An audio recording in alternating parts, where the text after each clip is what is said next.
He set her 2 suitcases down on the gravel of the Bourdillon Road compound at 11:38 p.m. and told her the gate code had already been changed. She was 7 months pregnant. The security light above the carport buzzed and flickered, the way it had for the 3 years she lived there, and she stood under it, holding the strap of a grandmother's purse that had been sewn in Enugu in 1986. Behind the second-floor window, a woman in a cream dress watched and did not move.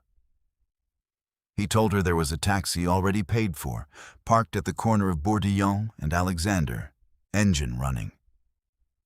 He did not look at her belly. He looked at the gravel. She did not cry, and she did not raise her voice, and she did not ask him to reconsider. She picked up both suitcases, one in each hand, and walked toward the corner where the taxi waited. What Koladi did not know, as he watched her go from behind the curtain his new fiancée would not let him open, was that the thing he was throwing away was the only thing that would ever be worth anything in his life. Her name was Adeze Okafor, and she was 31 years old. By the time the taxi left her at her aunt's flat in Surulere that night, she weighed 119 pounds, which was 11 pounds less than she had weighed at the start of the pregnancy. Because for the last 2 months, Kolade's mother had been telling him that a woman who came from nothing would always be nothing. And the food in that house had grown cold toward her in a way she could measure by the plate. She had grown up in Ajagunle, in a single room she shared with 3 sisters and a mother who sewed for a living. And she had put herself through the Yaba College of Technology selling akara at the bus stop every morning from 5 to 7 before her classes. She had a diploma in accounting that no one in Kolade's family had ever asked to see. She kept her records in a small green notebook, every naira in and every naira out, in a hand so neat her old lecturer once held it up to the class. She was wearing a wax print dress, navy with white birds on it, that she had bought at Tejuosho Market for 1,200 naira and had hemmed herself. The dress was clean. She had washed it by hand 2 nights before in the bathroom sink, because some part of her had known, and a woman who knows keeps herself ready. The purse she carried had belonged to her grandmother, Neka, who had carried it to church every Sunday for 22 years until she died. And inside it, Adais kept 3 things: her diploma folded into quarters, a photograph of her mother, and 420 naira. That was the whole of what she owned in the world. She was not trying to take revenge on anyone. She was not trying to win. She was trying to do the one thing a body in her condition is built to do, which is to keep the child inside her alive until it was ready to be born, and then to keep it alive after. That was the entire size of her ambition that night. And against the size of that small thing, the city of Lagos arranged itself like a wall. She did not knock loudly at her aunt's door. She knocked once, softly, the way you knock when you already know you are a burden. And when her aunt opened it and saw the suitcases and the belly and the navy dress soaked at the hem, she did not say anything either. She moved aside. Adeyeze stepped in and set the 2 suitcases down against the wall by the door. She did not drop them. She set them down, carefully, side by side, and then she sat on the edge of the only chair and pressed the grandmother's purse flat against her chest and breathed, slowly, in through the nose, the way the women at the antenatal clinic had taught her, because the baby could feel everything. And she had decided, on the corner of Bourdillon and Alexander, that the baby would not learn fear from her. The clinic was on Western Avenue, a government health center with a green roof and a queue that started forming at 6 in the morning. And the woman behind the registration desk was named Mrs. Folake Adeyemi, and she wore a yellow cardigan over her uniform and a name tag pinned slightly crooked. She was not a cruel woman. She was a tired one, and the difference, in a system like this one, is invisible to the person standing in front of the desk. When Adaze came on the morning of the third day with the registration fee counted out in coins and small notes, Mrs. Adeyemi looked at the navy dress first, and the swollen feet second, and the face last of all. And she said, without unkindness and without looking up from her ledger, that the booking fee had gone up to 4,500 naira as of the first of the month, and that without it there could be no antenatal card. And without an antenatal card, there could be no delivery at this facility when the time came. She said it the way you read out a rule. She was, by the standards of the place she worked, doing her job exactly correctly. That was the cruelty of it.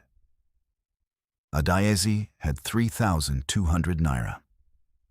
She was 1,300 naira short, and the woman in the yellow cardigan slid the coins back across the counter with one finger and called the next number. Behind Adayez in the queue was a man in a clean shirt who had seen the whole thing. And he looked at the floor, and then he looked at his phone, and then he stepped around her to the desk when his number was called. And that was all. No one in that room did anything wrong, and no one in that room did anything at all. And Adaze walked back out into the heat of Western Avenue with the coins back in the grandmother's purse, and the green notebook telling her, in her own neat hand, that she now had 3,620 naira to last until a child arrived. She did not give up and go home, because there was no home to go to. She tried the next thing. She walked the 1.5 kilometers from the clinic to a small private maternity home she had heard the market women speak of, where a midwife named Sister Grace was said to be soft with women who had nothing. And she walked it slowly because the soles of her feet had begun to swell over the edges of her slippers. And when she got there, the gate was padlocked, and a paper sign taped to it said the place had closed in March. She stood at that gate for a long time. A downfo groaned past behind her, packed to the door, the conductor hanging out and shouting, "Obalende, Obalende." And the diesel of it hung in the air, and a woman frying plantain at the corner waved the smoke away from her face with a tin plate. And somewhere a generator was running, and the whole street smelled of palm oil and exhaust and the particular hot dust of the dry season. And none of it cared that she was there. She had 5 weeks until the baby was due, by the count in her notebook, and she was standing at a locked gate with 3,620 naira, and the afternoon was tilting toward evening, and she had nowhere to sleep that her aunt would not have to apologize to her own husband for. It was the plantain seller who spoke to her. Her name was Iyasola, and she was perhaps 60. Broad in the way of women who have stood at a frying stand for 30 years, and she smelled of palm oil and wood smoke and faintly of the menthol balm she rubbed into her knees. And she had been watching Adezi stand at that gate the way you watch weather come in. She called out in Yoruba that the gate had been closed since the owner traveled, and then she looked at the belly and the swollen feet and the navy dress and said, more quietly, in English, "Come and sit." She gave Adayez a low stool in the shade of her umbrella and a small black nylon bag with 2 pieces of fried plantain still warm in it. And she did not ask any questions for a long time. And when Adayez finally said, because the kindness had cracked something, that her husband had put her out, Iyasola nodded slowly, as though this were a thing she had seen many times, which it was. And she said only one sentence. She said, "A man can change the lock on a gate, but he cannot change whose child that is." Then she went back to turning the plantain. She let Adayez sleep on a mat in the back of her 2-room flat off Coker Road, behind a curtain, in exchange for help at the frying stand in the mornings. And for 3 weeks, that was the shape of Adayez's life. rising at 4 to soak the beans, frying akara and plantain through the morning rush, keeping the takings in her green notebook because Iyasola's eyes were no longer good for small figures, and resting through the heat of the afternoon with her feet up on the wall. For a few days it felt almost like safety. And that was the dangerous part, because a woman who has just been thrown away will let herself believe a mat behind a curtain is the end of the falling. It was not. On the 10th night, a man came to the door, a landlord's agent, and told Iyasola in a low, hard voice that the flat had been sold and that she had until the end of the month to go. And Adaize lay very still behind the curtain and listened to the floor she thought she had found being pulled out from under both of them at once. And she put one hand flat on her belly and breathed in through her nose, slowly, because the falling, it turned out, was not finished. And the child could feel everything. And here is the thing that should have stayed buried and did not.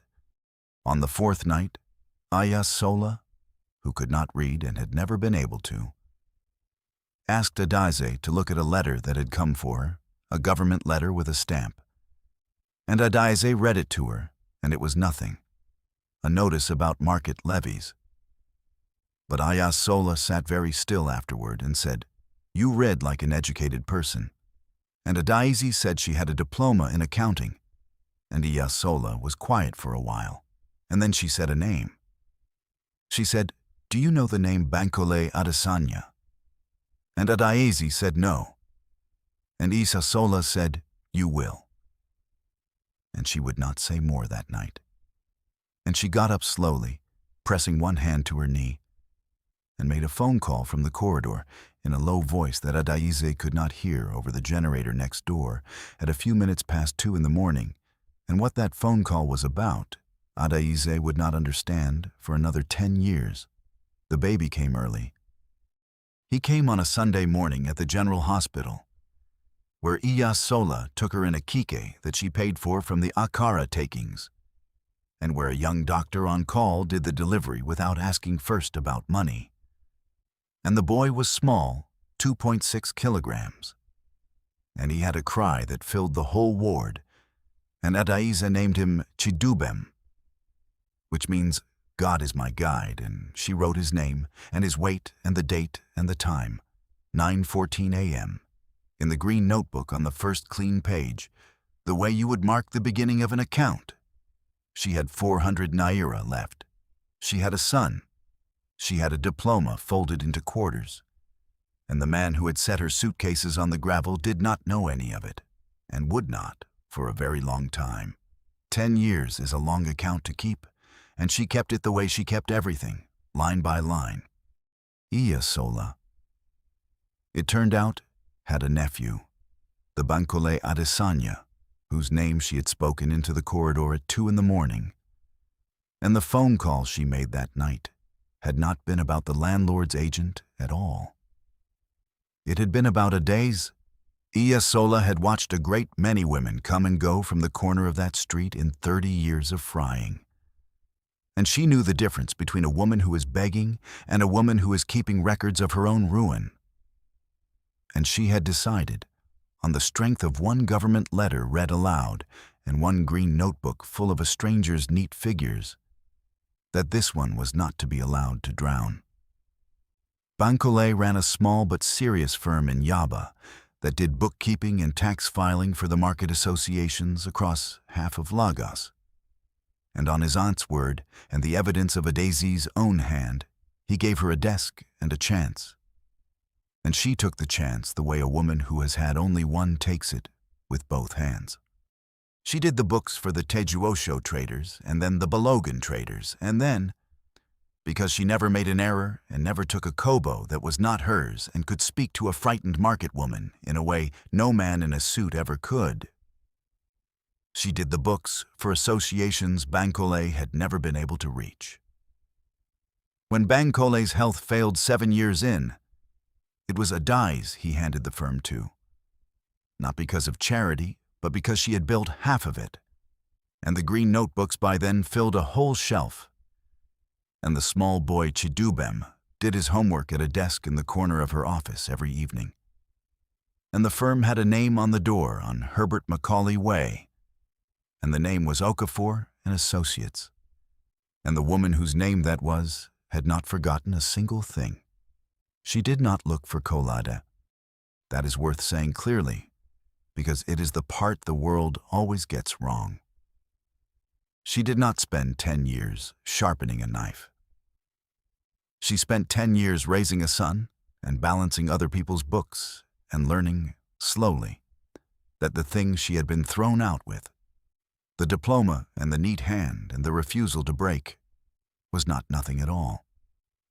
It was the whole of what she needed. But Lagos is smaller than it pretends to be, and accounts have a way of finding the desk where they are owed. It arrived as a referral, the way most of her work did. A construction and real estate company on the island had been served notice of a tax audit, a serious one, the kind that closes companies, and they had been let down by 2 firms already, and someone on the market circuit had said there was a woman in Yaba who could read a set of books like scripture and find the one true number in them. And so the company's accountant emailed Okafor and Associates, and a meeting was set for a Thursday at 10. And Adaze did not recognize the company's name because it was registered under the new fiancé's family. And she went to the island in a gray suit she had bought, this time new. And she carried a leather folder, and inside the leather folder, out of a habit she had never broken, was the green notebook. The boardroom was on the 9th floor with a view of the lagoon. And the man who stood up when she entered, the man whose company was about to be taken apart by an audit he did not understand, the man who needed her, was Kolade. He was heavier, and there was gray at his temples. And the cream-dressed fiancé was long gone, and the company that bore her family's name was the last thing of value he had left, and he was 3 weeks from losing it. He looked at Adaze the way you look at a face you almost know. And then he did not know it, because the last time he had seen this face, it had been 31 and soaked at the hem and standing on his gravel. And this face was 41 and dry and still and wearing a gray suit. And he reached across the table to shake her hand and said, "Thank you for coming. We're in a great deal of trouble." And she shook his hand, and her hand did not tremble. And she said, "I can see that." She did not announce who she was. She sat down at the long table and opened the leather folder and asked for the books, all of them, going back 6 years. And she read them the way Iya Sola had said she read, like scripture, for 2 hours. While Kolade and his accountant sat in a silence that thickened by the minute. And at the end of the 2 hours, she closed the last ledger and folded her hands on top of it, and told them, quietly and without any pleasure in her voice, exactly how much trouble they were in, and exactly where the error was that had caused it. An error from 4 years back, a single set of misfiled returns that had compounded into something that could put 2 of them in a courtroom. She told them she could fix it. She told them it would take 6 weeks, and it would not be cheap, and it would require him to sign and disclose things he would rather not. And Kolade, who had spent the morning calling her Madam, looked at this woman who held his entire life in the flat of her folded hands. And something in the way she folded them, slowly, carefully, as though the cloth of her own sleeve were precious, reached back through 10 years and touched a memory. And he went very still. His mouth opened. He said her first name as a question. He said, "Adaze." She did not answer it as a question. She slid one sheet of paper across the long table, the engagement letter, the terms of the work, her firm's name printed at the top, and she said 4 words. She said, "Read it and sign." He read it. His hand was not steady. He signed. And then, because he was a man who had buried what he had done, and the burial had finally given way, he stood up and came around the table and lowered himself down, there in front of the lagoon windows on the 9th floor, until he was kneeling on the carpet at her feet. And he said he was sorry. He said it over and over. He said he had thought about the child every day, which may even have been true. And he asked, with his hands open, whether the child had lived. And Adaze looked down at the man, kneeling on the carpet. The man who had set 2 suitcases on gravel at 11:38 on a night 10 years gone. And she did not raise her voice. And she did not weep. And she did not tell him to stand up. She let him stay there for a moment, because some accounts require the debtor to feel the full weight of the figure before it is settled. Then she said, "His name is Chidubem. He is 9. He does not know your name, and he has never once asked for it." And she let that be the whole of the answer. The reckoning, when it came, was not the kind he had braced for. She did not destroy him. She fixed the books, because that was the work, and she fixed them perfectly. And the company survived the audit, and her firm sent an invoice that was fair to the Kobo, and it was paid. That was the cruelty he could never have anticipated, that she would simply do excellent work and take her correct fee and feel nothing he could use.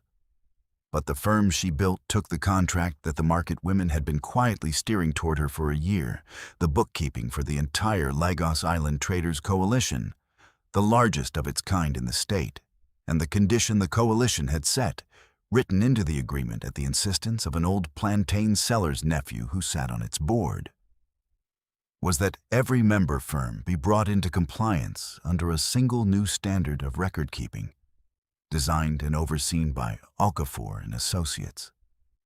Kolad's company was a member firm. For the next 4 years, the books that decided whether his last asset stood or fell were kept to a standard set by the woman he had put out on the gravel, and audited every quarter by her staff, and signed off, finally, by her. He had thrown her out with nothing, and the nothing had become the floor he now stood on. And she had built it, and it held him up, and that, in the end, was the only justice that meant anything. Not that she had ruined him, but that he would spend the rest of his working life depending on the competence of the person he had decided was worthless. Kolade thought he had left Adaze with nothing on the gravel that night. 2 suitcases, a borrowed purse, 420 naira, and a child he did not want to count. But the truth is that he handed her, in the dark, the only things that could not be taken back. Her name, her green notebook, the hand that filled it, the diploma folded into quarters that no one in his family had ever asked to see.